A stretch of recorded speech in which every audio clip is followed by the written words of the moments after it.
पहला प्रश्न, आपने कल बताया कि तत्क्षण संबोधि, सडन एनलाइटनमेंट, किसी भी कार्य कारण नियम से बंधा हुआ नहीं।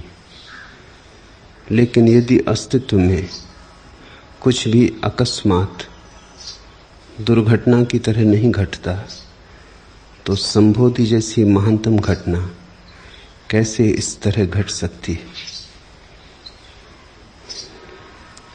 अस्तित्व में कुछ भी अकारण नहीं घटता, यह सच है। लेकिन अस्तित्व स्वयं अकारण है।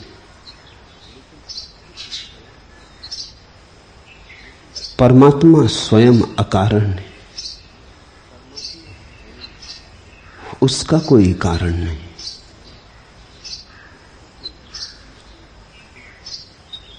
संबोधि यानी परमात्मा, संबोधि यानी अस्तित्व। फिर और सब घटता है, परमात्मा घटता नहीं है। ऐसा कोई क्षण न था जब नहीं था, ऐसा कोई क्षण नहीं होगा जब नहीं होगा। और सब घटता है, आदमी घटता है, वृक्ष घटते हैं, पशु पक्षी घटते हैं। परमात्मा घटता नहीं, परमात्मा है। संबोधि घटती नहीं, संबोधि घटना नहीं है। अन्यथा अकारण घटती तो दुर्घटना हो जाती। संबोधि घटती नहीं है, संबोधि तुम्हारा स्वभाव है, संबोधि तुम हो। इसलिए तत्क्षण घट सकती है और अकारण घट सकती है। कहा है कि संबोधि जैसी महानतम घटना कैसे इस तरह घट सकती है? महानतम है इसीलिए। क्षुद्र तो सभी सकारण घटता है। अगर समाधि भी और ही वस्तुओं की तरह सकारण घटती होती तो वो भी क्षुद्र और साधारण हो जाती। पानी को 100 डिग्री तक गर्म करो, भाप बन जाता है। ऐसी ही अगर समाधि भी होती कि 100 डिग्री तक तपश्चर्या करो और समाधि घट जाती, तो विज्ञान की प्रयोगशाला में पकड़ ली जाएगी फिर तुम्हारी समाधि। फिर ज्यादा देर धर्म के बचने का कोई उपाय नहीं, क्योंकि जो भी सकारण घटता है वो विज्ञान के हाथ के भीतर आ ही जाएगा। जिसका कारण है वो विज्ञान की सीमा में गिर जाएगा। संबोधि अकारण है, इसलिए धर्म धर्म रहेगा। विज्ञान उसे कभी भी आच्छादित न कर सकेगा। जो भी सकारण घटता है सब धीरे धीरे वैज्ञानिक हो जाएगा। सिर्फ एक चीज रह जाएगी जो कभी वैज्ञानिक न होगी, वो स्वयं अस्तित्व है, क्योंकि अस्तित्व अकारण है, बस है। विज्ञान के पास उसका कोई उत्तर नहीं। विराट समग्र का कारण हो भी कैसे सकता है? क्योंकि जो भी है सब उसमें समाहित है, उसके बाहर तो कुछ भी नहीं। समाधि इसलिए नहीं घटती क्योंकि क्षुद्र नहीं है, विराट है। तुमने पूछा है कि संबोधि जैसी महानतम घटना, महानतम इसीलिए है, उसके महान होने का और कोई कारण नहीं कि तुम्हारे क्षुद्र कार्य कारण के नियम के बाहर है। इतना पुण्य करो और समाधि घटती हो, इतना दान दो और समाधि घटती हो, इतना त्याग करो और समाधि घटती हो, तो समाधि गणित के भीतर आ जाएगी, खाते बही में आ जाएगी, महान न रह जाएगी। अकारण घटती है। भक्त इसलिए कहते हैं प्रसाद रूप घटती। तुम्हारे घटाए नहीं घटती, बरसती है तुम पर अनायास, भेंट रूप, प्रसाद रूप। फिर श्रम और चेष्टा जो हम करते हैं उसका क्या परिणाम? अगर अष्टावक्र तुम्हें समझ में आ जाते हो तब तो तुम व्यर्थ ही श्रम करते हो। तब तो तुम व्यर्थ ही अनुष्ठान करते हो। अनुष्ठान की कोई भी जरूरत नहीं, समझ पर्याप्त है। इतना समझ लेना कि परमात्मा तो है ही और उसकी खोज छोड़ देना। इतना समझ लेना कि जो हम हैं वो मूल से जुड़ा ही है, इसलिए जोड़ने की चेष्टा और दौड़ धूप छोड़ देनी, और मिलन घट जाएगा। मिलन घट जाएगा मिलने के प्रयास से नहीं, मिलने के प्रयास को छोड़ देने से। मिलने के प्रयास से तो दूरी बढ़ रही है। जितनी तुम मिलन की आकांक्षा करते हो उतना ही भेद बढ़ता जाता है। जितना तुम खोजने निकलते हो उतने ही खोते चले जाते हो, क्योंकि जिसे तुम खोजने निकले हो उसे खोजना ही नहीं, जाग के देखना है। वो मौजूद है, वो द्वार पर खड़ा है, वो मंदिर के भीतर तुम्हारे भीतर विराजमान है। एक क्षण को उसने तुम्हें छोड़ा नहीं, एक क्षण को जुदा हुआ नहीं। जो जुदा नहीं हुआ, जिससे कभी विदाई नहीं हुई, जिससे विदाई हो ही नहीं सकती, उसे तुम खोज खोज के खो रहे हो।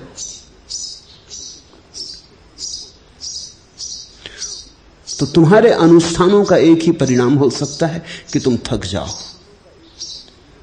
कि तुम्हारी सारी चेष्टा एक दिन ऐसी जगह आ जाए कि चेष्टा कर करके ही तुम ऊब जाओ। तुम उस ऊब के क्षण में चेष्टा छोड़ दो और तत्क्षण तुम्हें दिखाई पड़े, अरे मैं भी कैसा पागल था। कल मैं किसी की जीवन कथा पढ़ रहा था। उस व्यक्ति ने लिखा है कि वो एक अनजान नगर में यात्रा पर गया हुआ था और एक अनजान नगर में खो गया। वहां की भाषा उसे समझ में नहीं आती, तो वो बड़ा घबरा गया और उस घबराहट में उसे अपने होटल का नाम भी भूल गया, फोन नंबर भी भूल गया। तब तो उसकी घबराहट और बढ़ गई कि मैं पूछूंगा कैसे। तो वो बड़ी उत्सुकता से देख रहा है रास्ते पर चलते चलते कि कोई आदमी दिखाई पड़ जाए जो मेरी भाषा समझता हो।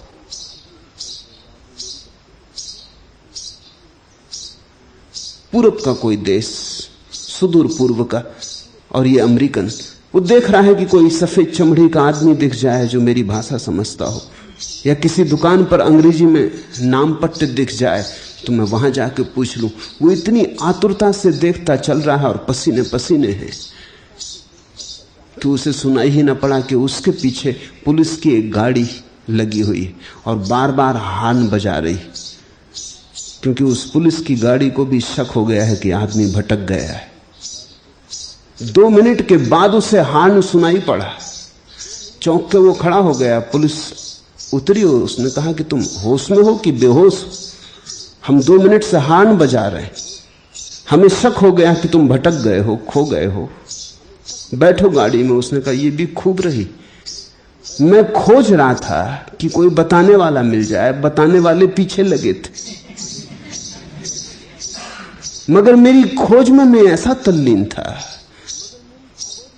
कि पीछे से कोई हॉर्न बजा रहा है, ये मुझे सुनाई ही ना पड़ा।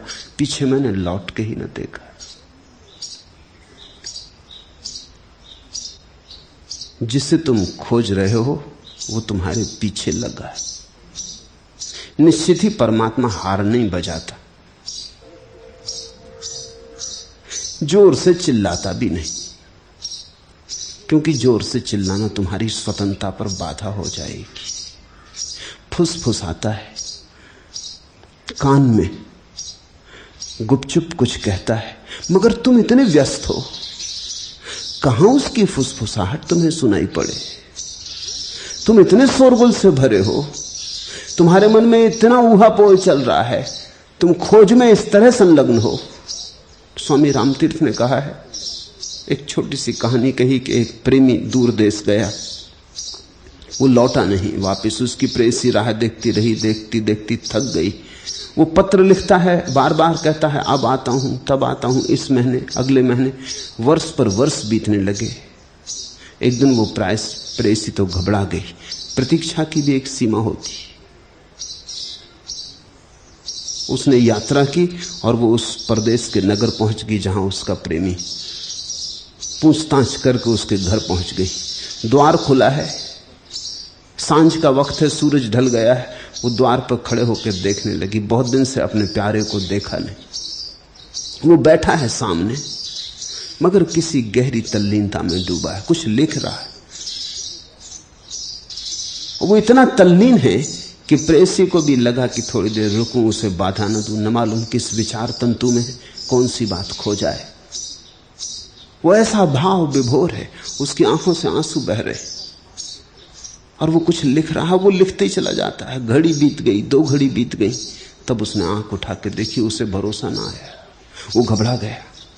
वो अपनी प्रेयसी को ही पत्र लिख रहा था, इसी को पत्र लिख रहा था जो 2 घड़ी से उसके सामने बैठी थी और प्रतीक्षा कर रही थी कि तुम आंख उठाओ।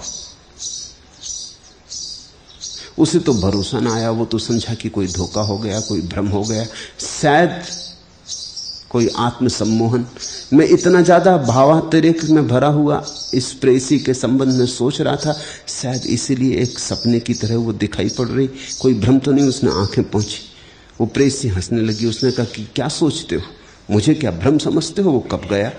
उसने कहा तू लेकिन आई कैसे? और मैं तुझी को पत्र लिख रहा था।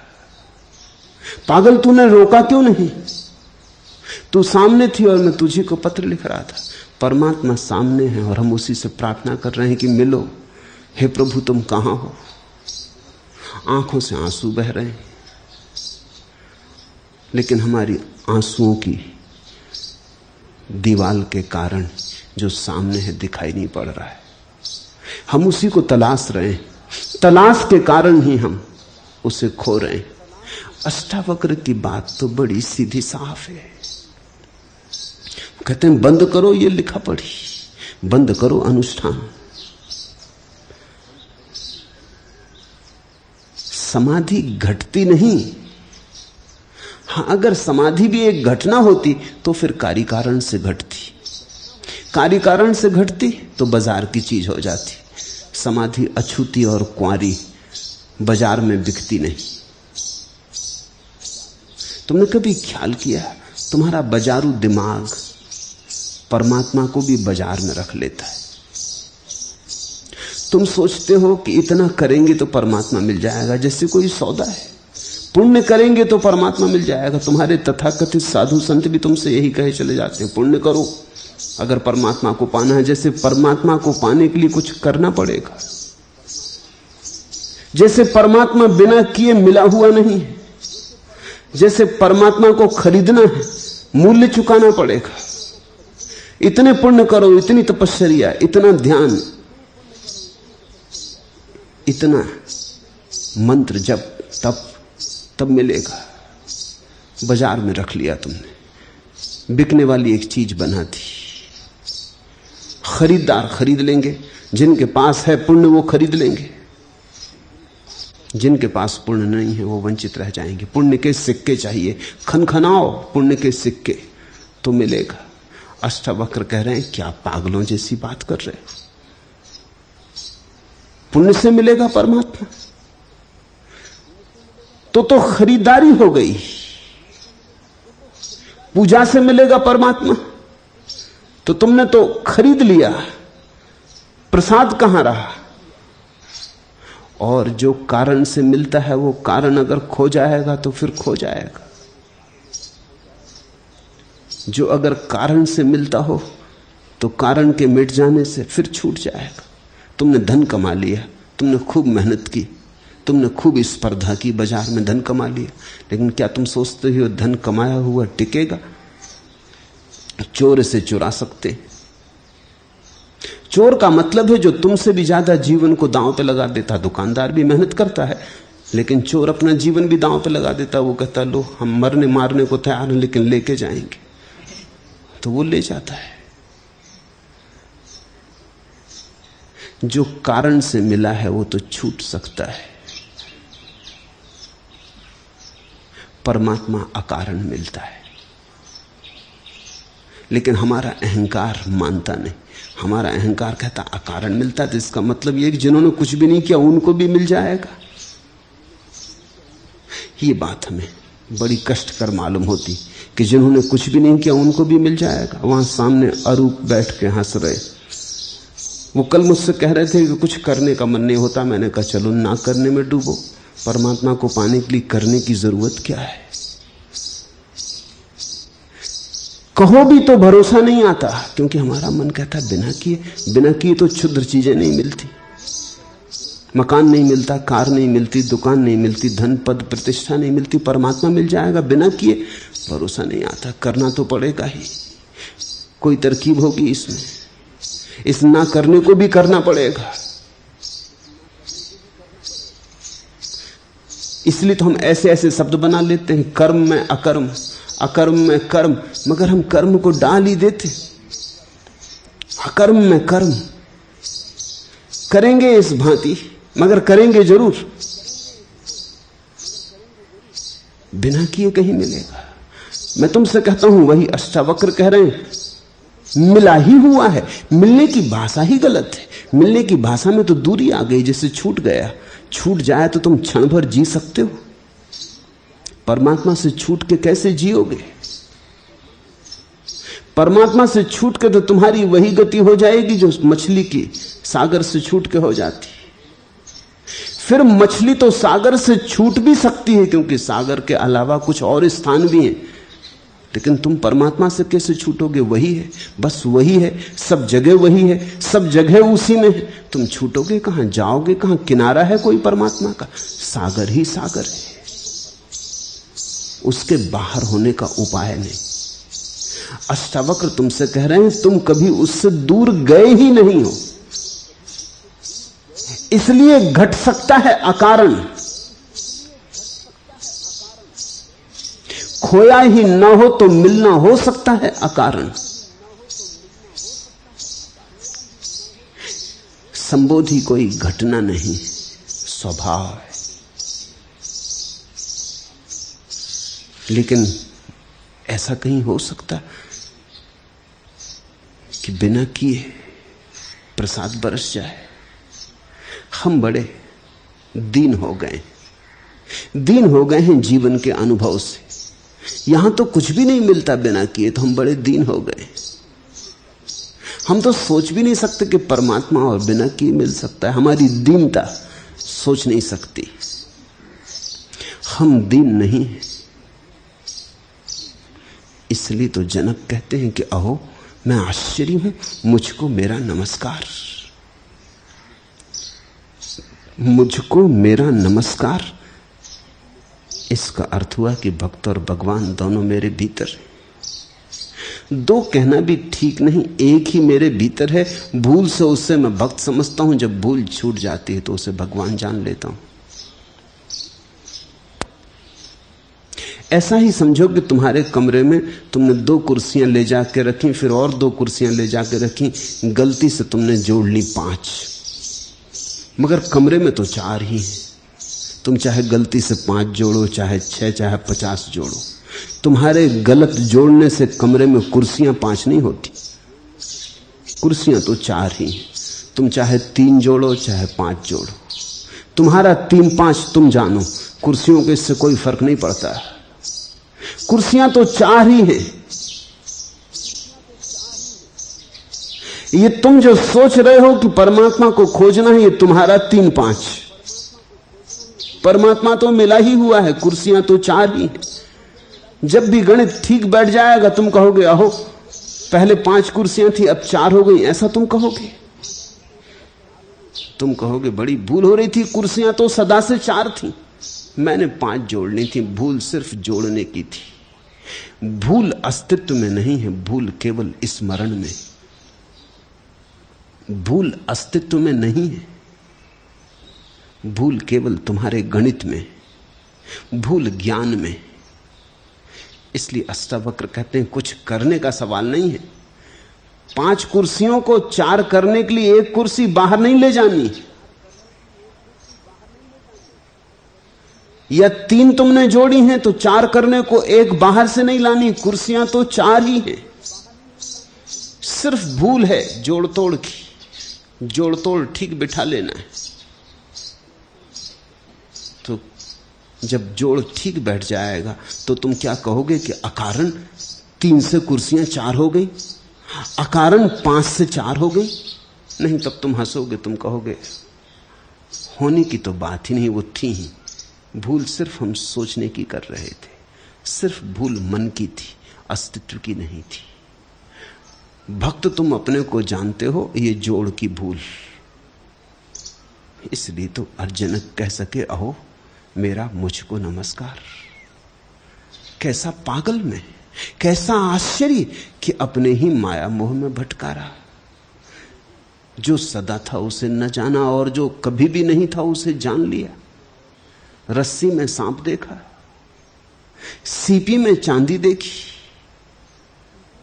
किरणों के जाल से मरुद्यान के भ्रम में पड़ गया। जल देख लिया, जो नहीं था देखा, जो था वो इस माया झूठे भ्रम में छिप गया और दिखाई ना पड़ा। संबोधि महान घटना है क्योंकि घटना ही नहीं। संबोधि महान घटना है क्योंकि कार्य कारण के बाहर है। संबोधि घटी ही हुई है। तुम्हें जिस क्षण तैयारी आ जाए, तुम्हें जिस क्षण हिम्मत आ जाए, जिस क्षण तुम अपनी दीनता छोड़ने को तैयार हो जाओ और जिस क्षण तुम अपना अहंकार छोड़ने को तैयार हो जाओ, उसी क्षण घट जाएगी। न तुम्हारे तप पर निर्भर है, न तुम्हारे जप पर निर्भर है। जब तप में मत खोए रहना। मैं एक घर में मेहमान हुआ एक बार, तो पूरा घर पुस्तकों से भरा था। मैंने पूछा कि बड़ा पुस्तकालय है? घर के मालिक ने कहा बड़ा पुस्तकालय नहीं, बस इन सब किताबों में राम राम लिखा है।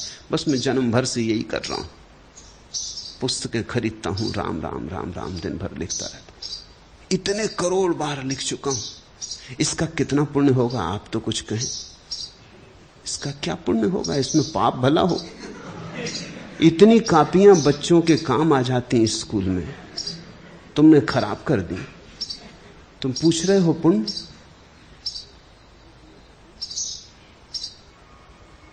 तुम्हारा दिमाग खराब है। ये राम राम लिखने से किताबों में उनको बड़ा धक्का लगा, क्योंकि संत और भी उनके यहां आते रहते थे। वो कहते थे बड़े पुण्यशाली हो, इतनी बार नाम लिख लिया, इतनी बार माला जप ली, इतनी बार राम का स्मरण कर लिया। अरे एक बार करने से आदमी स्वर्ग पहुंच जाता है, तुमने इतना कर लिया।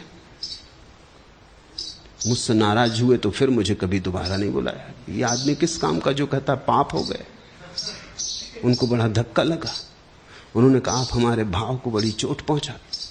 तुम्हारे भाव को चोट नहीं पहुंचाता, सिर्फ इतना कह रहा हूं कि ये क्या पागलपन है। राम राम लिखने से क्या मतलब? जो लिख रहा है उसको पहचानो, वो राम है। उसको कहां के काम में लगाए हुए राम राम लिखवा रहे? बोलो राम को फंसा दो, कहीं बिठा दो कि लिखो। छोड़ो धनुष बाण, पकड़ो कलम, लिखो राम राम। ये कहां फिर रहे हो सीता की तलाश में, और ये क्या कर रहे हो? तो पाप होगा कि पुण्य?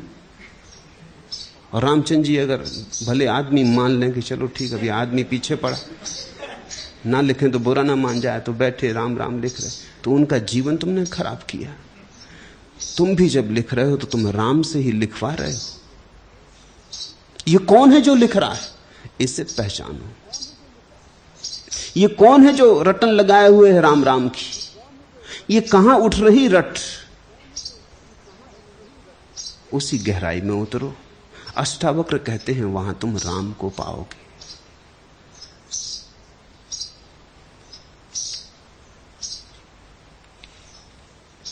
दूसरा प्रश्न, कल आपने कहा कि हृदय के भाव पर बुद्धि का अंकुश मत लगाओ, लेकिन मुझे तो भगवान श्री आपके प्रवचन बहुत बहुत तर्कपूर्ण लगते। तो क्या तर्क की संतुष्टि से दिमाग की पुष्टि होती है? तो क्या मेरे लिए यह खतरा नहीं है कि तर्क पोषित दिमाग दिल पर हावी हो जाए और भावों की अनुभूति को दबा डाले? कृपा कर मुझे राह बताएं।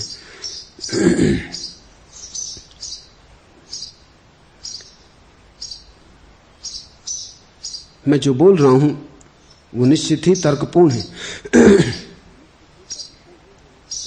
लेकिन सिर्फ तर्कपूर्ण ही नहीं, थोड़ा ज्यादा भी है।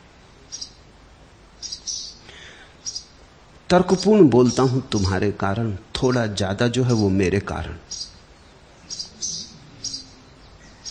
तर्कपूर्ण न बोलूंगा तुम समझ ना पाओगे।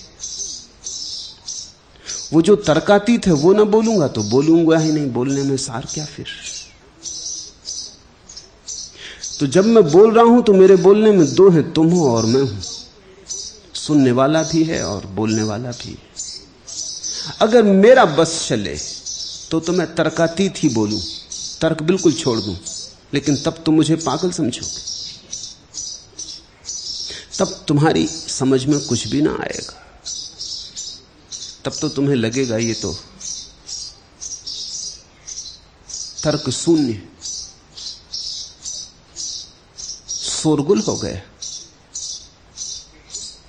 तुम्हारी तर्क सरणी में बैठ सके इसलिए तर्कपूर्ण बोलता हूं। लेकिन अगर उतना ही तुम्हें समझ में आए तो तुम बेकार आए और गए।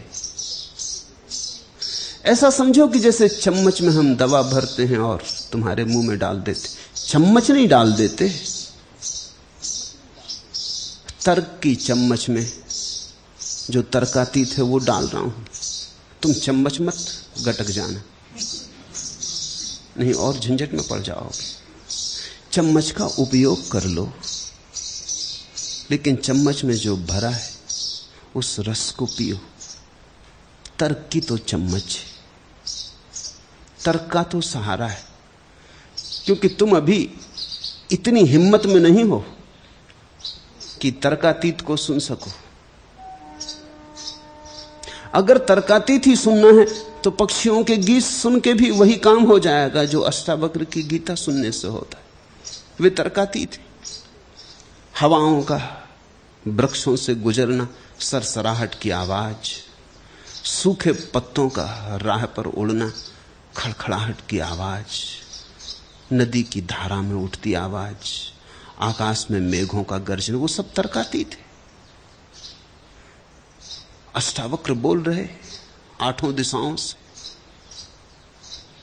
सब ओर से, मगर वहां तुम्हें कुछ समझ में ना आएगा। ये चिड़ियों की चहचहाहट तुम कितनी देर सुन सकोगे? तुम कहोगे हो गई बकवास, थोड़ा बहुत सुन लो ठीक है, लेकिन इस चहचहाहट में कुछ अर्थ तो है ही नहीं। वो जो तर्कातीत है वो तो चिड़ियों की चहचहाहट जैसा ही है,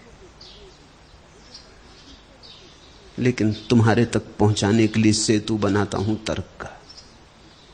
अब अगर तुम सेतु को ही पकड़ लो और मंजिल को भूल जाओ, शब्द को ही पकड़ लो और शब्द से जो पहुंचाया था वो भूल जाओ, तो तुम कंकड़ पत्थर बीन के चले गए जहां से हीरे जवाहरात में झोली भर सकते थे। मित्र ने पूछा है, हृदय के भाव पर बुद्धि का अंकुश मत लगाओ, ऐसा आप कहते। निश्चित बुद्धि से समझो, लेकिन हृदय को मालिक रहने दो। बुद्धि को गुलाम बनाओ, हृदय को मालिक के सिंहासन पर विराजमान करो। नौकर बहुत दिन सिंहासन पर बैठ चुका है। बुद्धि के लिए तुम नहीं जीते हो, जीते तो हृदय के लिए हो।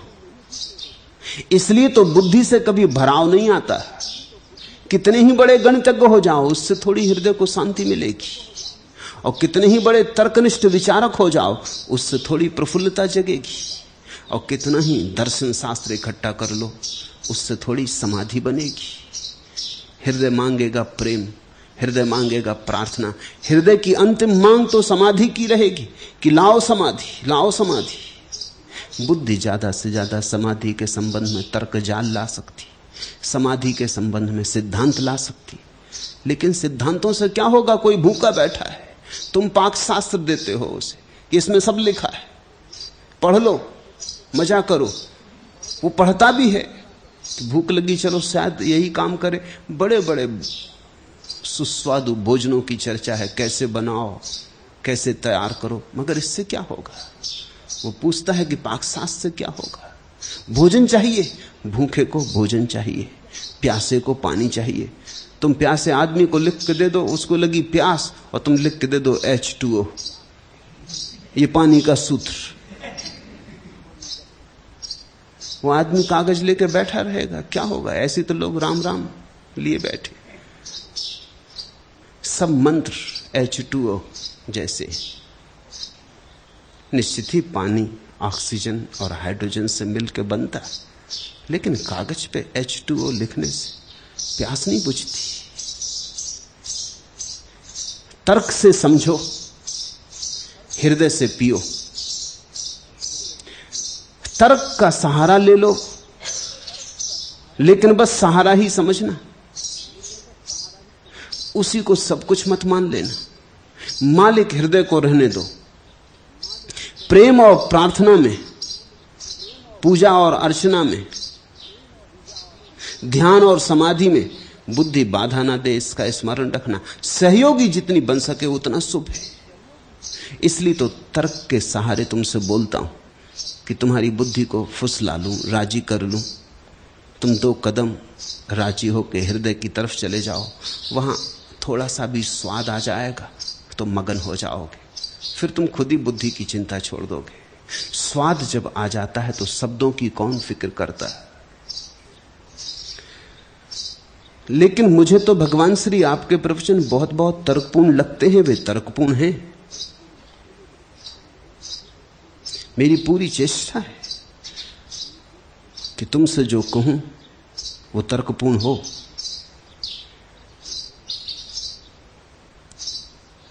ताकि तुम राजी हो सको मेरे साथ चलने को। एक बार राजी हो गए फिर तो गड्ढे में गए, फिर तो तुम्हारी पटरी उतार दूंगा। एक बार राजी भर हो जाओ, एक बार हाथ में हाथ आ जाए, फिर कोई चिंता नहीं है। एक दफा तुम्हारा हाथ हाथ में आ गया तो तुम ज्यादा देर हाथ के बाहर न रहोगे। पहुंचा पकड़ा, फिर कलाई पकड़ ली, फिर आदमी गया। तो तर्क से तो पहला संबंध बनाता हूं, क्योंकि वहां तुम जी रहे हो, वहीं से संबंध बन सकता है, वहां तुम हो। इसलिए मेरे पास नास्तिक भी आ जाते, मुझसे नास्तिक भी राजी हो जाते। मुझसे नास्तिक को कोई झगड़ा नहीं होता, क्योंकि मैं नास्तिक की भाषा बोलता हूं। मगर वो तो जाल है, वो भाषा तो जाल है। वो तो ऐसे ही जैसे हम मछली पकड़ने जाते हैं, कांटे पे आटा लगा देते, वो तो आटा है। अगर बचना हो तो आटे से बच जाना, क्योंकि आटा मुंह में लिया तब पता चलेगा कि ये तो कांटा था। तर्क तो आटा है, तर्कातीत कांटा है। तुम्हें फुसलाते, कड़वी भी दवा पिलानी हो तो शक्कर की परत चढ़ाते। छोटे छोटे जैसे बच्चों जैसी हालत है आदमी की। उस शक्कर के रस में कड़वी दवा भी गटक जाता है। जहर भी पी सकते हो तुम, लेकिन अगर सीधा ही तुम्हारे सामने तर्कातीत को खड़ा कर दिया जाए तो तुम भाग खड़े होगे। तुम कहोगे नहीं, इस पे तुम्हारी बुद्धि को भरोसा नहीं आता। तो मैं तुम्हारी बुद्धि को भरोसा लाना चाहता हूं, लेकिन अगर वहीं तुम रुक गए और तुमने सोचा कि आ गया बुद्धि को भरोसा, आप घर जाएं, तो तुम चूक गए। तो तुमने ऐसा समझो कि दवा के ऊपर जो चढ़ी शक्कर थी उसको तो उतार के पी लिया और दवा को फेंक दिया। तर्क की संतुष्टि से क्या दिमाग की पुष्टि होती है? तुम पे निर्भर है। अगर सिर्फ तर्क ही तर्क को सुनोगे तो दिमाग की पुष्टि होगी, लेकिन तर्कों के बीच में अगर तुमने अतर्क को भी थोड़ा सा जाने दिया, बूंद बूंद सही, तो वो बूंद तुम्हारे मस्तिष्क में हृदय की क्रांति को उपस्थित कर देगी। ये तुम पे निर्भर है। कुछ लोग हैं जो सिर्फ तर्क ही तर्क को सुनते, जो जो तर्क के बाहर पड़ता उसे वो हटा देते, फिर वे मेरे पास आए ही नहीं। आए या ना आए बराबर, वे जैसे आए थे वैसे ही वापस गए और मजबूत होके गए। उन्होंने अपने अपने हिसाब का चुन लिया, मतलब की बात चुन ली। जो उनके तर्क के साथ बैठती थी वो चुन ली, जो नहीं बैठती थी वो छोड़ दी। जो नहीं बैठती थी तुम्हारे तर्क के साथ, वही तुम्हारे भीतर क्रांति की चिंगारी बनती। जो तुम्हारे तर्क के साथ बैठती थी वो तो तुम्ही को मजबूत करेगी। तुम्हारी बीमारी, तुम्हारी चिंता, तुम्हारा संताप और मजबूत हो जाएगा, तुम्हारा अहंकार और मजबूत हो जाएगा। तो थोड़ी कुशलता बरतना। इसलिए तो जनक कहते हैं अष्टावक्र से, कैसी कुशलता कि क्षण में दिखाई पड़ गया, कैसी मेरी दक्षता, कैसी मेरी निपुणता। उस निपुणता को ध्यान में रखना, उस दक्षता को ध्यान में रखना, तुम पर निर्भर है। यहां जो मैं बोल रहा हूं, बोलना मुझ पे निर्भर है, लेकिन सुनना तो तुम पे निर्भर है। बोलने के बाद तो फिर मैंने जो कहा उस पे मेरी कोई मालकियत नहीं रह जाती। इधर बोला कि वो मेरे हाथ के बाहर हुआ, छूटा तीर, फिर तो तुम्हारे हाथ में है कि कहां लगेगा, कहां तुम लगने दोगे। लगने दोगे कि बच जाओगे।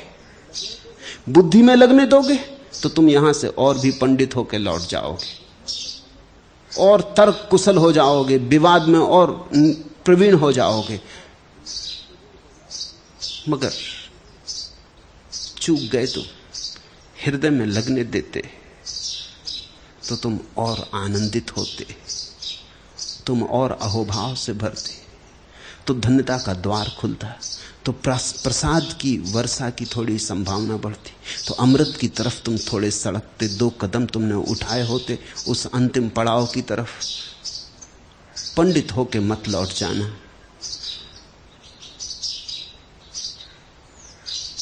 थोड़े प्रेमी होके लौटना। 2.5 आखर प्रेम का, पढ़े सो पंडित हो।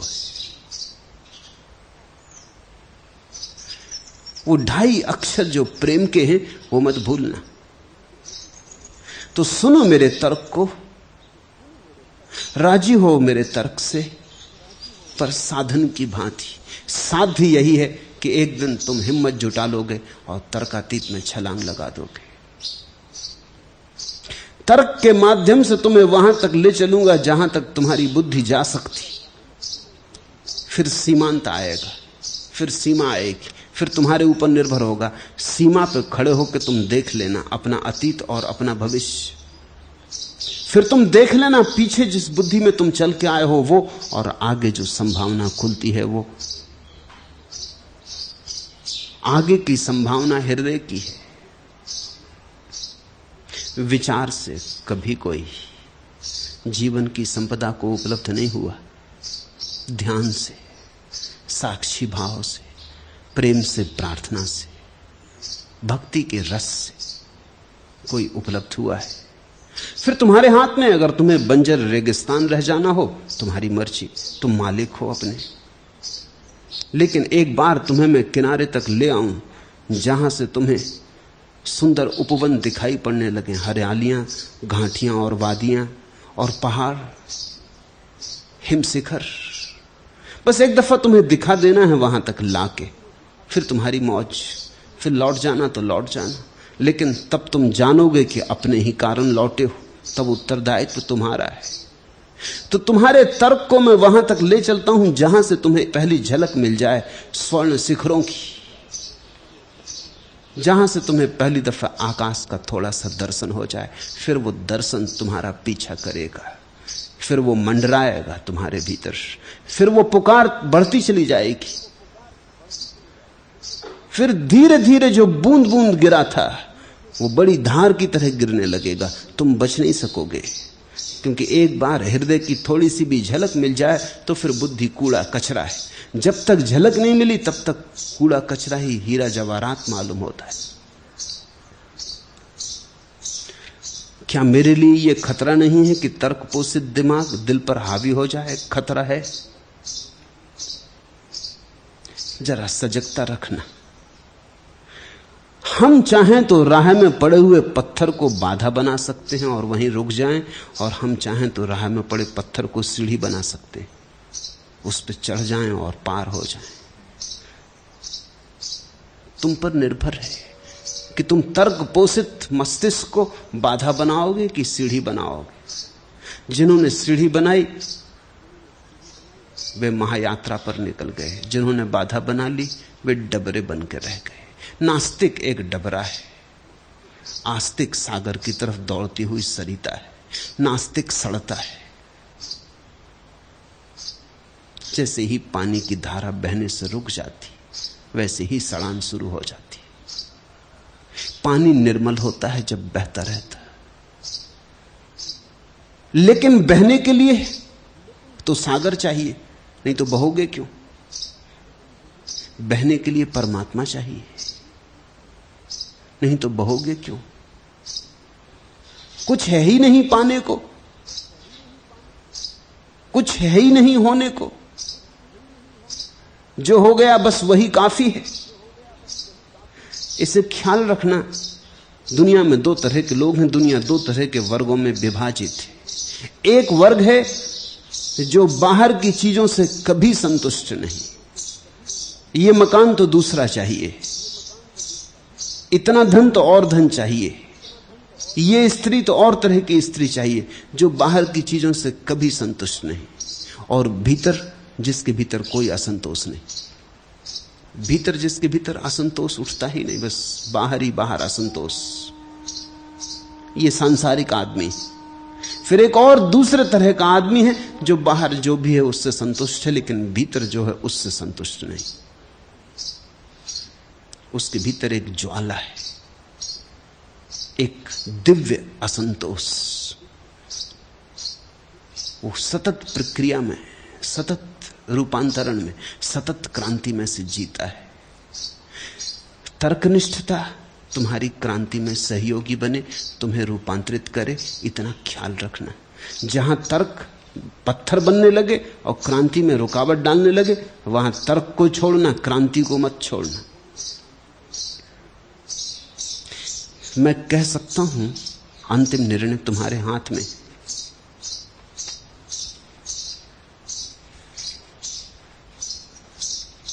अक्ल की सतह से कुछ और उभर जाना था, इश्क को मंजिले परस्ती से गुजर जाना था। ये तो क्या कहिए चला था मैं कहां से हमदम, मुझको ये भी न था मालूम किधर जाना था। बुद्धि को कुछ भी पता नहीं है कि कहां जाना है, इसलिए बुद्धि कहीं जाती ही नहीं, घूमती रहती कोल्हू के बैल की तरह। कोल्हू का बैल देखा, आंख पे पट्टी बंधी घूमता रहता। आंख पे पट्टी बंधे होने से उससे लगता है कि चल रहे हैं, कहीं जा रहे हैं, कुछ हो रहा है। तुमने देखा तुम कैसे घूम रहे हो, वही सुबह, वही उठना, वही दिन का काम, वही सांझ, वही रात, वही सुबह, फिर वही सांझ। यूं ही उम्र तमाम होती है, फिर सुबह होती है, फिर शाम होती है। एक कोल्हू के बैल की तरह तुम घूमते चले जाते। ये तो क्या कहिए चला था मैं कहां से हमदम, मुझको ये भी न था मालूम किधर जाना था। अक्ल की सतह से कुछ और उभर जाना था, इश्क को मंजिले परस्ती से गुजर जाना था। जब तुम बुद्धि की सतह से थोड़े ऊपर उठते हो, तब आकाश में उठते हो, पृथ्वी छूटती, सीमा छूटती, असीम आता, बंधन गिरते, मोक्ष की थोड़ी झलक मिलती। इश्क को मंजिले परस्ती से गुजर जाना था। फिर एक ऐसी घड़ी भी आती, पहले तो बुद्धि से तुम हृदय की तरफ आते हो, फिर एक ऐसी घड़ी आती हृदय से भी गहरे जाते हो। इश्क को मंजिले परस्ती से गुजर जाना था। फिर प्रेम प्रेम पात्र से भी मुक्त हो जाता है, फिर भक्त भगवान से भी मुक्त हो जाता है, फिर पूजक पूजा से भी मुक्त हो जाता है। तो पहले तो तर्क से चलना है प्रेम की तरफ, और फिर प्रेम से चलना है शून्य की तरफ। उस महाशून्य में ही हमारा घर है।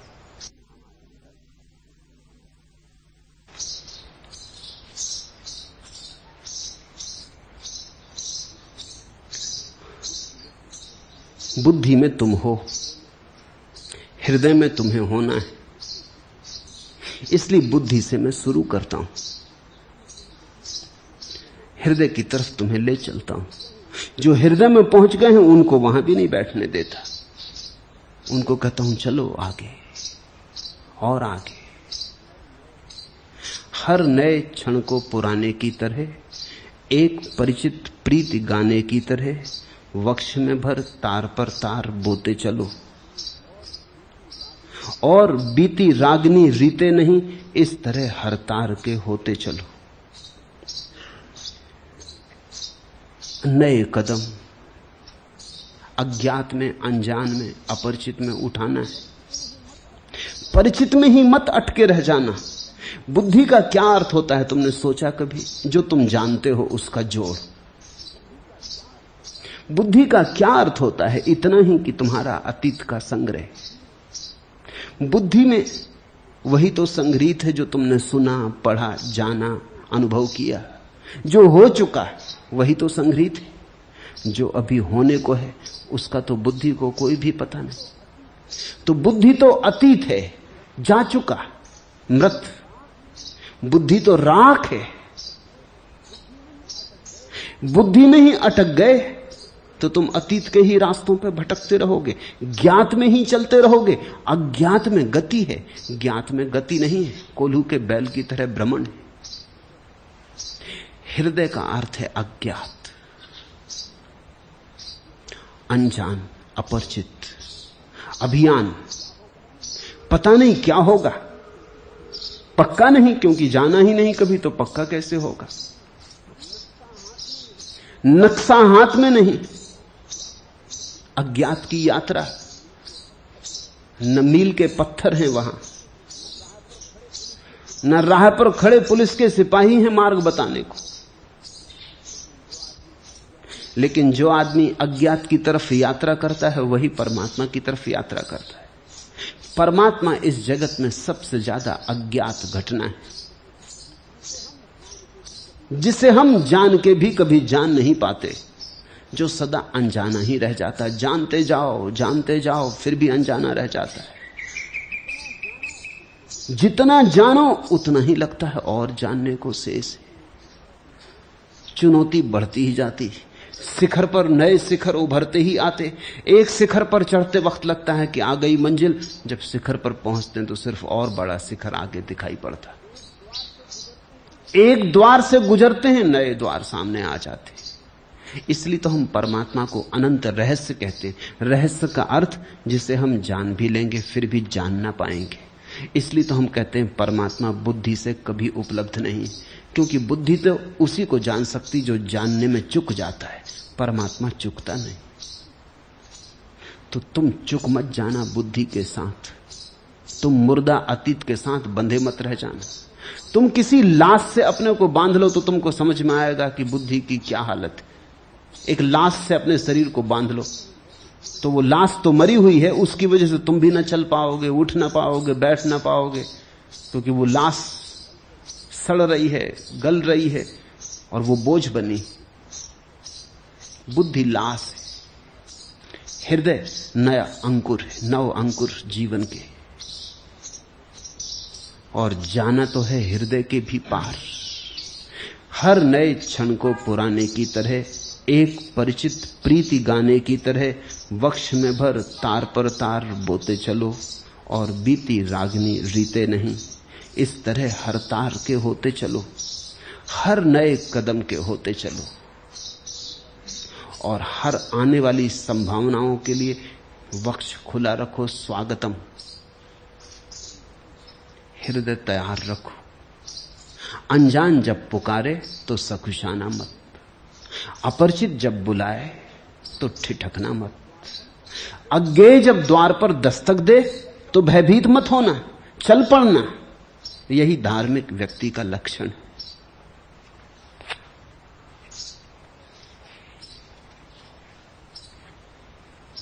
चौथा प्रश्न, आपकी जय हो। मैं 1000 जन्मों में भी इतना नहीं प्राप्त कर सकता था जितना आपने अनायास मुझे दे दिया है। मुझे अपने शिष्य के रूप में स्वीकार करें। लिया तुमने तो शिष्य हो गए। शिष्य का होना मेरी स्वीकृति पर निर्भर नहीं, शिष्य का होना तुम्हारी स्वीकृति पर निर्भर है। शिष्य का अर्थ होता है जो सीखने को तैयार। शिष्य का अर्थ होता है जो झुकने को झोली भरने को राजी। शिष्य का अर्थ होता है विनम्रता से सुनने को, शांत भाव से मनन करने को, ध्यान करने को उत्सुक। तुम शिष्य हो गए। अगर तुमने लिया तो लेने में ही तुम शिष्य हो गए। शिष्य का होना मेरी स्वीकृति पर निर्भर नहीं होता। मैं स्वीकार भी कर लूं और तुम अगर न लो तो मैं क्या करूंगा? मैं स्वीकार ना भी करूं और तुम लेते चले जाओ तो मैं क्या करूंगा? शिष्यत्व तुम्हारी स्वतंत्रता है, यह किसी का दान नहीं। शिष्यत्व तुम्हारी गरिमा है, इसके लिए किसी प्रमाण पत्र की जरूरत नहीं है। इसलिए तो एकलव्य जंगल में भी जाके बैठ गया था। देखा, द्रोणाचार्य ने तो इंकार भी कर दिया था, फिर भी उसने फिक्र न की। गुरु ने तो इंकार ही कर दिया, लेकिन शिष्य शिष्य बनने को राजी था, तो गुरु क्या कर सका? एक दिन गुरु ने पाया कि गुरु को हरा दिया शिष्य ने। एकलव्य तो मिट्टी की मूर्ति बना के बैठ गया, उसी के सामने अभ्यास करने लगा, उसी की आज्ञा मानने लगा, उसी के चरण छूने लगा। जब द्रोण को खबर लगी कि एकलव्य बहुत निष्णात हो गया है, तो वो देखने गए, चकित हो गए। चकित ही न हुए, घबरा भी गए। इतने घबरा गए क्योंकि एकलव्य ने इस तरह साधा था कि अर्जुन फीका पड़ता था। द्रोण कोई बहुत बड़े गुरु ना रहे होंगे, एकलव्य बहुत बड़ा शिष्य था। द्रोण तो साधारण गुरु रहे होंगे, अति साधारण। गुरु कहे जा सके ऐसे गुरु नहीं। कुशल होंगे, पारंगत होंगे, लेकिन गुरुत्व की बात नहीं थी कुछ भी। पहले तो इसलिए इंकार कर दिया कि वो शूद्र था, ये भी कोई गुरु की बात हुई? अभी गुरु को ब्राह्मण और शूद्र दिखाई पड़ते नहीं। दुकानदार रहे होंगे, बाजारी बुद्धि रही होगी। क्षत्रियों के गुरु शूद्र को कैसे स्वीकार करें? समाज से बहुत घबराए हुए रहे होंगे, समाज पोषक और समाज के नियंत्रण में रहे होंगे, क्षुद्र बुद्धि के रहे होंगे। जिस दिन द्रोण ने एकलव्य को इंकार किया कि वो शूद्र था, उसी दिन द्रोण शूद्र हो गए। ये कोई बात हुई? लेकिन अद्भुत था एकलव्य, गुरु के इंकार की भी फिक्र न की। उसने तो मान लिया था हृदय में गुरु, बात हो गई थी। गुरु के इंकार ने भी उसकी गुरु की प्रतिमा खंडित न की। अनूठा शिष्य रहा होगा। और फिर बेईमानी की हद हो गई। एकलव्य को जब प्रतिष्ठा मिल गई और जब उसके कुशलता का आविर्भाव हुआ, तो द्रोण कप गए, क्योंकि वो चाहते थे उनका शिष्य अर्जुन जगत में ख्याति लब्ध हो। ये भी उनका ही शिष्य था, लेकिन उनकी अस्वीकृति से था। इसमें तो गुरु की बड़ी हार थी। गुरु जिसको सिखा सिखा के, प्राणपण लगा के सारी चेष्टा में संलग्न थे, वो भी फीका पड़ रहा था इस आदमी के सामने जिसने सिर्फ मिट्टी की अनगढ़ प्रतिमा बना ली थी अपने ही हाथों से, और उसी के सामने अभ्यास कर करके कुशलता को उपलब्ध हुआ था। उससे अंगूठा मांग लिया। बड़ी आश्चर्य की बात है, दीक्षा देने को तैयार ना हुए थे, दक्षिणा लेने पहुंच गए। लेकिन अद्भुत शिष्य रहा होगा एकलव्य। जिसने दीक्षा देने से इंकार कर दिया था, उसको उसने दक्षिणा देने से इंकार ना किया। एकलव्य जैसा शिष्य ही शिष्य है। उसने तत्क्षण अपना अंगूठा काट के दे दिया। दाएं हाथ का अंगूठा मांगा था।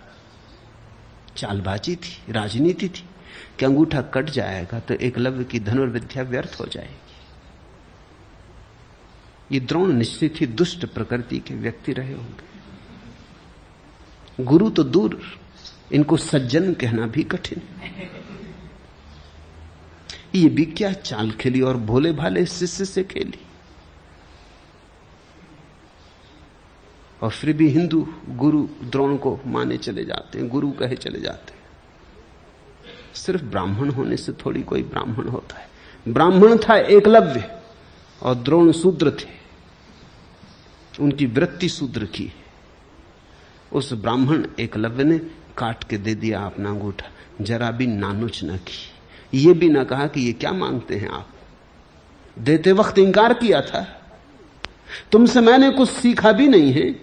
नहीं, लेकिन ये बात ही गलत थी, ये तो उसके मन में भी ना उठी। उसने तो कहा सीखा तुम्ही से, तुम्हारे इंकार करने से क्या फर्क पड़ता है, सीखा तो तुम्ही से।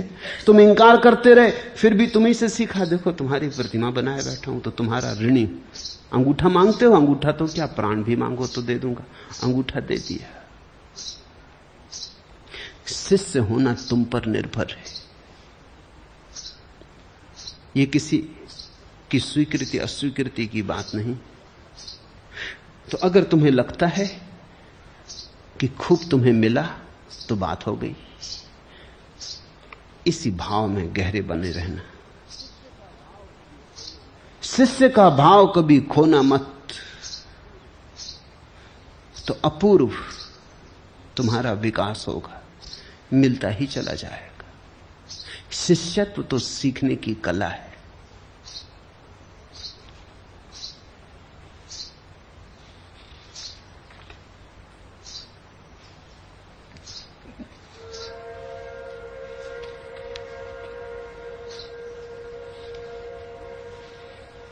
चौथा प्रश्न, सुना था कि शराब कड़वी होती है और सीने को जलाती है, पर आपकी शराब का स्वाद ही कुछ और है।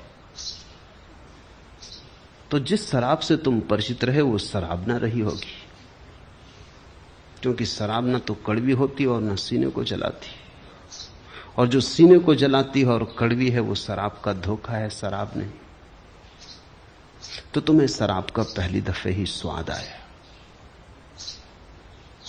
अब झूठी शराब में मत उलझना।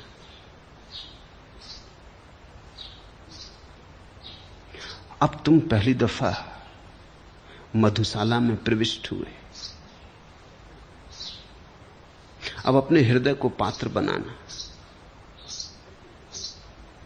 और जी भर के पी लेना, क्योंकि इसी पीने से क्रांति होगी। ये शराब विस्मरण नहीं लाएगी, ये शराब स्मरण लाएगी। वो शराब भी क्या जो बेहोश बना दे, शराब तो वही जो होश में ला दे।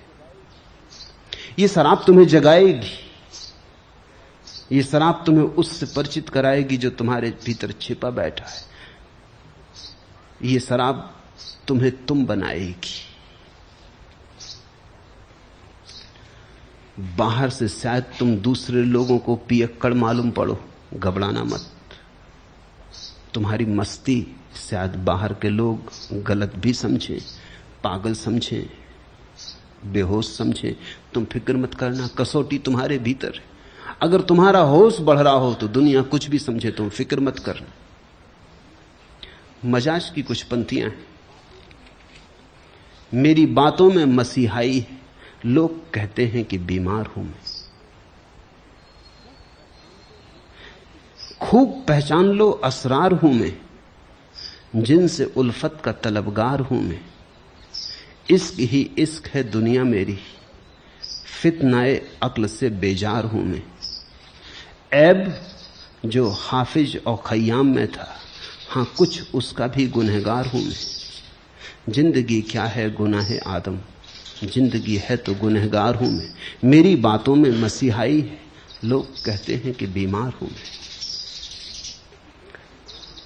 जीसस को भी लोग बीमार ही कहते थे, मसीहा तो बड़ी मुश्किल से कहा।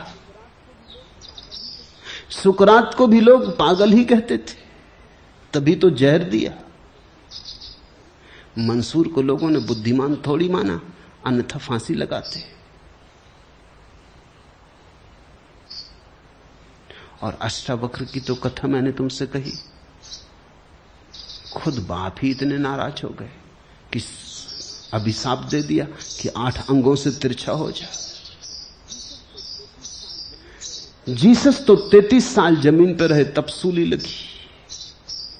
सुकरात तो बूढ़ा हो गए, मरा तब जहर दिया गया।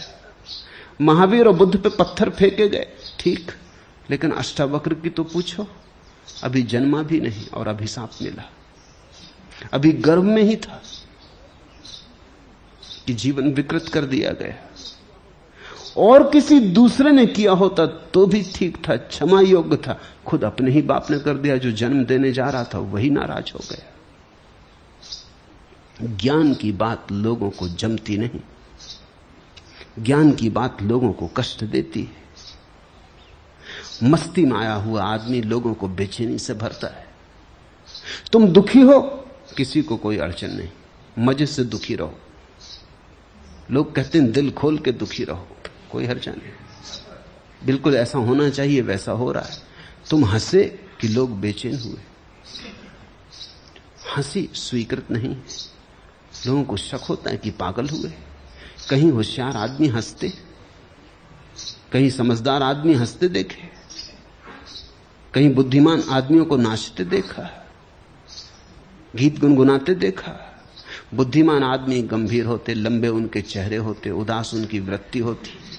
उनको हम साधु संत कहते, महात्मा कहते। जितना रुग्ण आदमी हो उतना बड़ा महात्मा हो जाता है। मुर्दे की तरह कोई बैठ जाए,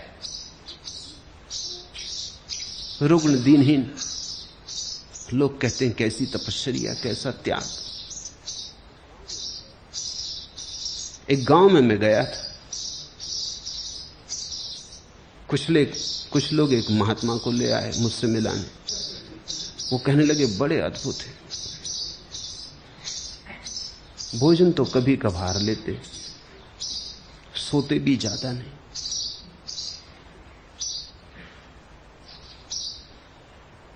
बड़े शांत हैं, बोलते करते भी ज्यादा नहीं। और तपश्चर्या का ऐसा प्रभाव है कि चेहरा कुंदन जैसा निखर आया है, स्वर्ण जैसा। जब वो लाए तो मैंने कहा कि इस आदमी को क्यों तुम परेशान किए हो, ये बीमार है। ये चेहरा कुंदन जैसा नहीं है, ये केवल भूखा प्यासा आदमी। चेहरा पीला पड़ गया है, अनीमिया हो गया है। ये तुम महात्मा समझ रहे हो। और ये बोले क्या, खाक। इसमें बोलने की शक्ति भी नहीं है। यह आदमी थोड़ा मूढ़ प्रवृत्ति का मालूम है। आंखों में कोई तेज नहीं है, कोई व्यक्तित्व नहीं है, कोई उमंग नहीं है। हो भी कैसे, न सोता है ठीक से, न खाता पीता है ठीक से, और तुम इसकी पूजा कर रहे हो। बस इसको एक ही रस आ गया है कि ये जो काम कर रहा है उससे पूजा मिलती, बस उसी पूजा के खातिर ये किए चला जा रहा है। तुम जरा पूजा देना बंद करो और तुम पाओगे तुम्हारे 100 में से 99% महात्मा विदा हो गए, उसी रात विदा हो गए। तुम पूजा देना बंद करो, क्योंकि वो पूजा के खातिर सब तरह की नासमझियां कर रहे हैं। तुम जो करवाओ वही कर रहे हैं। तुम कहो बाल नोचो तो वो बाल नोच रहे हैं, केस लुंच कर रहे हैं। तुम कहो नंगे रहो तो वो नंगे खड़े, तुम कहो भूखे रहो तो वो भूखे। एक बात भर तुम पूरी करो कि तुम सम्मान दो, उनके अहंकार को पुष्ट करो। वास्तविक धर्म तो सदा हंसता हुआ है, वास्तविक धर्म तो सदा स्वस्थ है, प्रफुल्लित है, जीवन स्वीकार का है। वास्तविक धर्म तो फूलों जैसा है, उदासी वहां नहीं। उदासी को लोग शांति समझते हैं, उदासी शांति नहीं है। शांति तो बड़ी गुनगुनाती होती, शांति तो बड़ी मगन होती है, शांति तो बड़ी शराबी है। पैर लड़खड़ाते, एक मस्ती घेरे रहती, चलते जमीन पे और जमीन पे नहीं चलते, आकाश में चलते, जैसे पंख उगाते, अब उड़े तब उड़े की हालत होती। ठीक हुआ अगर मेरी शराब का स्वाद आ जाए तो असली शराब का स्वाद आ गया। अब किसी और मधुशाला में जाने की जरूरत ना पड़ेगी।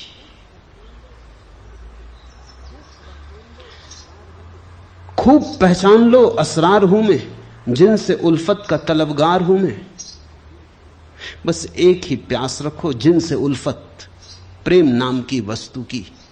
बस एक ही मांग रखो, प्रेम नाम की वस्तु। जिनसे उल्फत का तलबगार हूं मैं, इश्क ही इश्क है दुनिया मेरी, और तुम्हारी सारी दुनिया, तुम्हारा सारा अस्तित्व प्रेम में हो जाए, बस काफी। फितनाए अक्ल से बेजार हूं मैं, और बुद्धि के उपद्रव को छोड़ो, उतरो प्रेम की छाया में। इश्क ही इश्क है दुनिया मेरी, फितनाए अक्ल से बेजार हूं मैं। ऐब जो हाफिज और खय्याम में था, हां कुछ उसका भी गुनहगार हूं मैं। ऐब जो बुराई हाफिज और खय्याम में थी, उमर खय्याम में, उमर खय्याम को समझा नहीं गया। उमर खय्याम के साथ बड़ी जाती हुई। एक दिन बंबई में मैं निकल रहा था एक जगह से एक जगह, होटल पे लिखा हुआ है उमर खय्याम। उमर खय्याम के साथ बड़ी जाती हुई। फिट्जराल्ड ने जब उमर खय्याम का अंग्रेजी में अनुवाद किया तो बड़ी भूल चूक हो गई।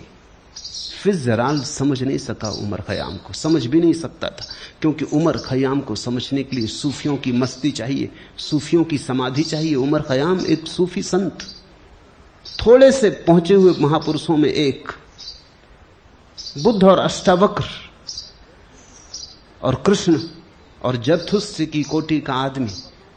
उसने जिस शराब की बात की है वो परमात्मा की शराब है।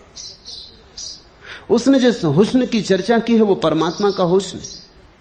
लेकिन फिट्जराल्ड नहीं समझा, पश्चिमी बुद्धि का आदमी, उसने समझा शराब यानी शराब। उसने अनुवाद कर दिया। फिट्जराल्ड का अनुवाद खूब प्रसिद्ध हुआ। अनुवाद बड़ा सुंदर है, काव्य बड़ा सुंदर है। फिट्जराल्ड निश्चित बड़ा कवि है, लेकिन वो समझ नहीं पाया। सूफियों की जो खूबी थी वो खो गई कविता में से, और उमर खय्याम जाना गया फिट्जराल्ड के माध्यम से। तो उमर खय्याम के संबंध में बड़ी भूल हो गई।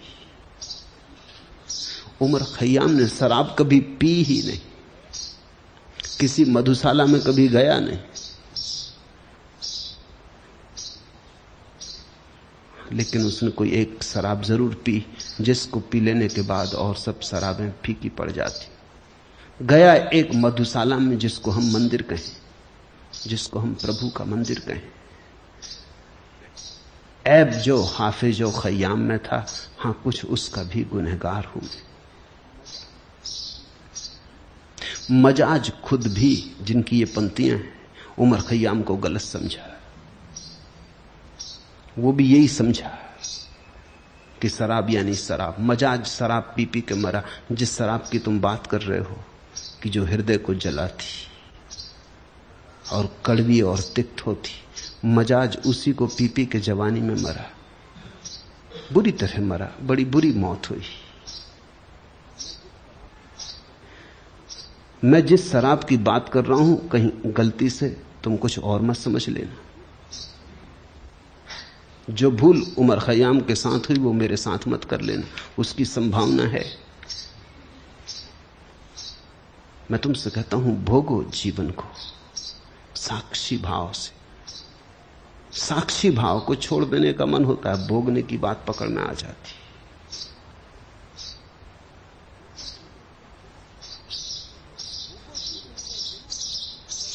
भोगो जीवन को, लेकिन अगर बिना साक्षी भाव के भोगा तो भोगा ही नहीं। साक्षी भाव से भोगा तो ही भोगा। पियो शराब, लेकिन अगर होश खो गया तो पी ही नहीं शराब। अगर शराब पी पी के होश बढ़ा तो ही पी, तो समाधि के अतिरिक्त कोई शराब नहीं। मेरे देखे मनुष्य जाति में तब तक शराब का असर रहेगा जब तक समाधि का असर नहीं बढ़ता। जब तक असली शराब उपलब्ध नहीं है लोगों को, तब तक लोग नकली शराब पीते रहेंगे। नकली सिक्के तभी तक चलते हैं जब तक असली सिक्के उपलब्ध ना हो। सारी दुनिया की सरकारें कोशिश करती हैं कि शराब बंद हो जाए। ये होगा नहीं, ये तो सदा से वो कोशिश कर रहे हैं। साधु महात्मा सरकारों के पीछे पड़े रहते हैं कि शराबबंदी करो, अनशन कर देंगे, ये कर देंगे, वो कर देंगे, शराब बंद होनी चाहिए। लेकिन कोई शराब बंद कर नहीं पाया। अलग अलग नामों से, अलग अलग ढंगों से आदमी मादक द्रव्यों को खोजता रहा है। मेरे देखे सरकारों के बस के बाहर है कि शराब बंद हो सके। लेकिन अगर समाधि की शराब जरा फैलनी शुरू हो जाए, असली सिक्का उतर आए पृथ्वी पर, तो नकली बंद हो जाए। अगर हम मंदिरों को मधुशालाएं बना लें और वहां मस्ती और गीत और आनंद और उत्सव होने लगे, और अगर हम जीवन को गलत धारणाओं से न जिए, स्वस्थ धारणाओं से जिए, और जीवन एक अहोभाग्य हो जाए, तो शराब अपने आप खो जाएगी। आदमी शराब पीता है दुख के कारण। दुख कम हो जाए तो शराब कम हो जाए। आदमी शराब पीता है अपने को बुलाने के लिए, क्योंकि इतनी चिंताएं हैं, इतनी तकलीफ है, इतनी पीड़ा है, न बुलाएं तो क्या करें। अगर चिंता, दुख, पीड़ा कम हो जाए तो आदमी की शराब कम हो जाए। और एक अनूठी घटना मैंने घटते देखी। कई बार कुछ शराबियों ने आके मुझसे संन्यास ले लिया, फंस गए भूल में, सोच के ये आए कि ये आदमी तो कुछ मना करते ही नहीं कि पियो कि न पियो, कि खाओ ये ना खाओ, वो ना खाओ, कोई हर्जा नहीं। वो बड़े प्रसन्न हुए। उन्होंने कहा कि आपकी बात हमें बिल्कुल जचती, ये किसी ने बताई ही नहीं। लेकिन जैसे जैसे ध्यान बढ़ा, जैसे जैसे सन्यास का रंग छाया, वैसे वैसे उनके पैर मधुशाला की तरफ जाने बंद होने लगे। दूसरी मधुशाला पुकारने लगी। एक शराबी ने 6 महीने ध्यान करने के बाद मुझे कहा कि पहले मैं शराब पीता था क्योंकि मैं दुखी था, तो दुख भूल जाता था। अब मैं थोड़ा सुखी हूं, शराब पीता हूं तो सुख भूल जाता। बड़ी मुश्किल हो गई। सुख तो कोई भुलाना नहीं चाहता। ये आपने क्या कर दिया? मैंने कहा अब तुम चुन लो। वो कहने लगा कि अब शराब पी लेता हूं तो ध्यान खराब हो जाता है, नहीं तो ध्यान की धीरे धीरे धारा भीतर बहती रहती, शीतल शीतल मंद मंद बाहर बहती रहती। शराब पी लेता हूं तो 2-4 दिन के लिए ध्यान की धारा अस्त व्यस्त हो जाती, फिर बामुश्किल संभाल पाता हूं। अब बड़ी मुश्किल हो गई। तो मैंने कहा अब तुम चुन लो, तुम्हारे सामने ध्यान छोड़ना है ध्यान छोड़ दो, शराब छोड़नी शराब छोड़ दो। दोनों साथ तो चलते नहीं, तुम्हें दोनों साथ चलाना हो साथ चला लो। उसने कहा अब मुश्किल है, क्योंकि ध्यान से जो रसधार बह रही वो इतनी पावन है और मुझे ऐसी ऊंचाइयों पर ले जा रही जिनका मुझे कभी भरोसा न था कि मुझ जैसा पापी और कभी ऐसे अनुभव कर पाएगा। आपको छोड़ के किसी दूसरे को तो मैं कहते ही नहीं, क्योंकि मैं दूसरों को कहता हूं तो वो समझते हैं कि शराबी है, ज्यादा पी गया हो। वो कहते हैं होश में आओ, होश की बातें करो। मैं भीतर के भाव की बात करता हूं तो वो समझते हैं कि ज्यादा पी गया हो। उन्हें भरोसा नहीं आता। मेरी पत्नी को तक भरोसा नहीं आती। वो कहती बकवास बंद करो, ये तुम ज्ञान व्यान की बातें नहीं, तुम ज्यादा पी गए हो। मैं कहता हूं मैंने आज महीने भर से छुई नहीं। तो आपसे ही कह सकता हूं, वो शराबी कहने लगा, आप ही समझेंगे। और अब छोड़ना मुश्किल है ध्यान। जीवन को विधायक दृष्टि से लो। तुम सुखी होने लगो तो जो चीजें तुमने दुख के कारण पकड़ रखी थी वो अपने आप छूट जाएंगी। ध्यान आए तो शराब छूट जाती, ध्यान आए तो मांसाहार छूट जाता, ध्यान आए तो धीरे धीरे काम ऊर्जा ब्रह्मचर्य में रूपांतरित होने लगती। बस ध्यान आए।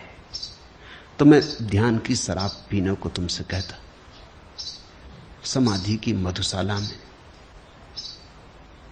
पियकड़ों की जमात में सम्मिलित हो जाने को कहता हूं। सुख की यह घड़ी एक तो जी लेने दो, चादर यह फटी स्वप्न की सी लेने दो।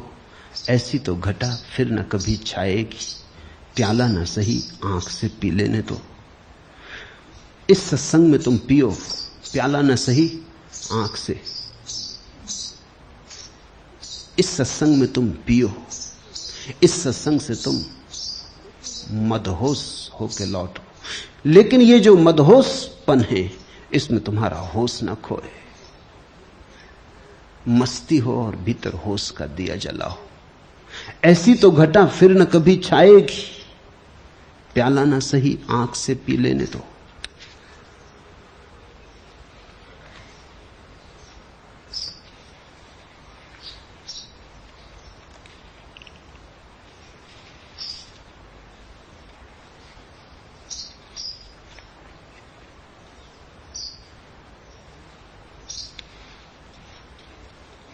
पांचवा प्रश्न, क्या धारणा और स्वस्वझाव या ऑटो सजेशन एक ही है?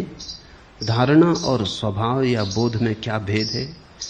रामकृष्ण परमहंस की काली क्या सर्वथा धारणा की बात थी या उनका अपना अस्तित्व है? विभूति या भगवान के साथ संवाद क्या संभव नहीं है? धारणा और सुझाव, ऑटो सजेशन एक ही बात है। ऑटो सजेशन वैज्ञानिक नाम है धारणा का, दोनों में कोई भेद नहीं। और स्वभाव और धारणा बड़ी भिन्न बात है। स्वभाव तो वही है जो सभी धारणाओं के छूट जाने पर प्रकट होता है। स्वभाव तो वही है जब तुम्हारे मन से सभी विचार और सभी धारणाएं तिरोहित हो जाते, तब उसका दर्शन होता है। स्वभाव की धारणा नहीं करनी होती। एक सन्यासी मेरे घर मेहमान हुए। वो सुबह सांझ बैठ के बस एक ही धारणा करते, अहम ब्रह्मास्मि, मैं ब्रह्म हूं, मैं देह नहीं, मैं मन नहीं, मैं ब्रह्म हूं। ऐसा 2-4 दिन मैंने उन्हें सुना। मैंने कहा कि अगर तुम हो तो हो, ये बार बार क्या दोहराते हो? अगर नहीं हो तो बार बार दोहराने से क्या होगा? भ्रांति हो सकती है। बार बार पुनरुक्ति करने से अहम ब्रह्मास्मि, ऐसा पुनरुक्ति करते रहो तो भ्रांति हो सकती कि हो गए ब्रह्म। लेकिन ये भ्रांति स्वभाव का दर्शन नहीं। अगर तुम्हें पता है कि तुम ब्रह्म हो तो दोहरा क्या रहे हो? अगर कोई पुरुष रास्ते पे दोहराता चले कि मैं पुरुष हूं, तो सभी को शक हो जाएगा कि कुछ गड़बड़। लोग कहेंगे रुको, कुछ गड़बड़, ये क्या दोहरा रहे हो? अगर हो तो बात खत्म हो गई। शक है तुम्हें कुछ? हम ब्रह्मास्मि, इसको दोहराना थोड़ी है। ये तो एक बार का उद्घोष है। ये तो बोध की एक बार उठी उद्घोषणा है, बात खत्म हो गई। ये कोई मंत्र थोड़ी। मंत्र तो सुझाव ही है। मंत्र शब्द का अर्थ भी सुझाव होता है। इसलिए तो हम सलाह देने वाले को, सुझाव देने वाले को मंत्री कहते। मंत्र यानी सुझाव। बार बार दोहराना है। बार बार दोहराने से मन पे एक लकीर खिंचती जाती और उस लकीर के कारण हमें भ्रांतियां होने लगती। रामकृष्ण को जो काली के दर्शन हुए, क्या सर्वथा धारणा की बात थी? सर्वथा धारणा की बात। न कहीं कोई काली है, न कहीं कोई पीली।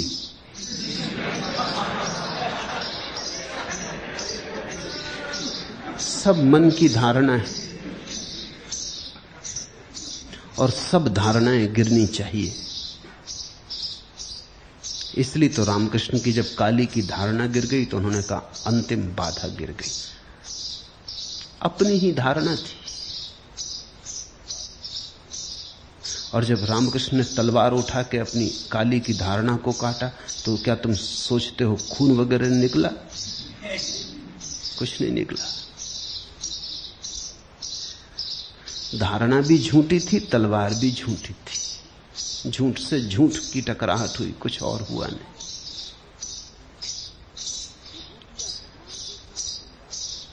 विभूति या भगवान के साथ संवाद क्या संभव नहीं? नहीं। जो भी संवाद तुम करोगे वो कल्पना होगी, क्योंकि जब तक तुम हो तब तक भगवान नहीं, और जब भगवान है तब तुम नहीं। संवाद कैसे होगा? संवाद के लिए तो दो चाहिए। तुम और भगवान साथ साथ खड़े हो तो संवाद हो सकता है।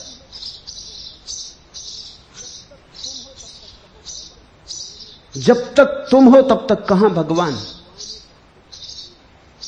और जब भगवान है तब तुम कहां? प्रेम गली अति सांकरी तामे दो न समाए। उस गली में दो तो नहीं समाते, एक ही बचता है। संवाद कैसा? संवाद के लिए तो दो चाहिए, कम से कम दो तो चाहिए। तो तुम जिससे बातें कर रहे हो वो तुम्हारी ही कल्पना का जाल है, वो वास्तविक भगवत्ता नहीं। भगवत्ता जब घटती है तो संवाद नहीं होता,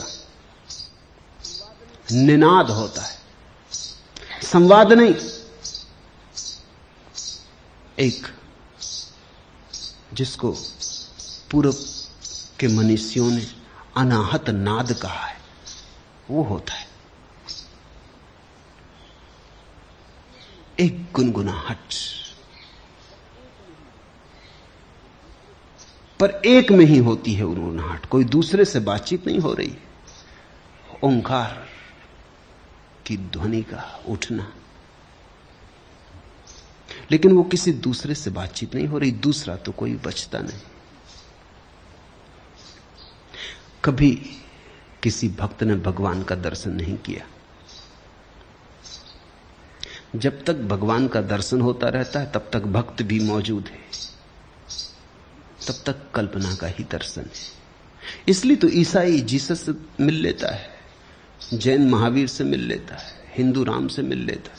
तुमने कभी हिंदू को जीसस से मिलते देखा? भूल चूक से कहीं रास्ते पे जीसस मिल जाए? मिलते ही नहीं। जो अपनी धारणा में नहीं है वो मिलेगा कैसे? तुमने कभी ईसाई को कहते देखा कि बैठे थे ध्यान करने और बुद्ध भगवान प्रकट हो गए? वो होते ही नहीं। वो होंगे कैसे? जिसका बीज धारणा में नहीं है वो कल्पना में कैसे होगा? जो तुम्हारी धारणा है उसी का कल्पना विस्तार हो जाता। अष्टावक्र का सूत्र तो यही है कि तुम सब धारणाओं, सब मान्यताओं, सब कल्पनाओं, सब प्रक्षोभों से मुक्त हो जाओ। सब अनुष्ठान मात्र से, अनुष्ठान मात्र बंधन है। जब कोई भी नहीं बचता तुम्हारे भीतर, न भक्त न भगवान, एक शून्य विराजमान होता।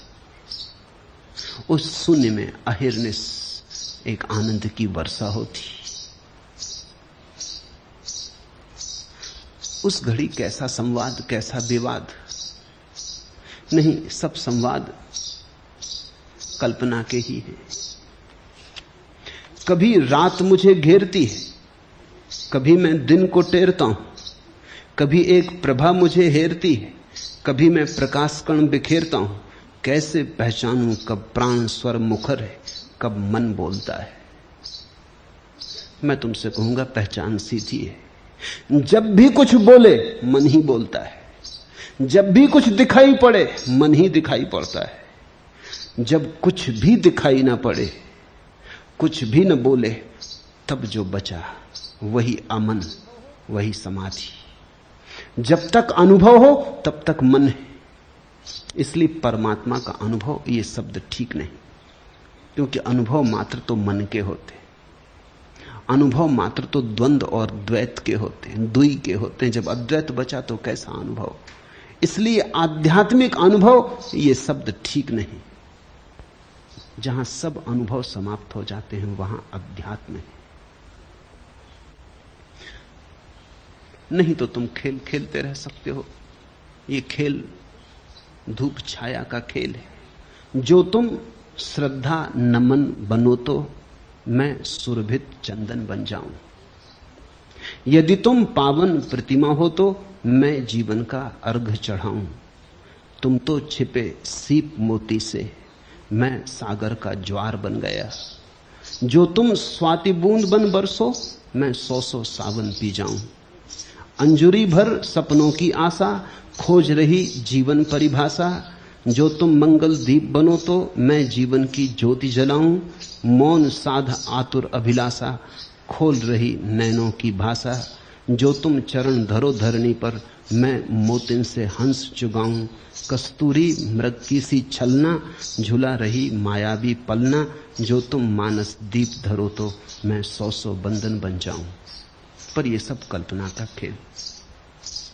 खेलना हो खेलो, सुखद कल्पना का खेल, बड़ा प्रीतिकर, बड़ा रस भरा, पर है कल्पना का खेल। इसे सत्य मत मान लेना। सत्य तो वहां है जहां न मैं न तू। सत्य तो वहां है जहां दुई गई, द्वंद गया, द्वैत गया, बचा एक ओंकार सतनाम।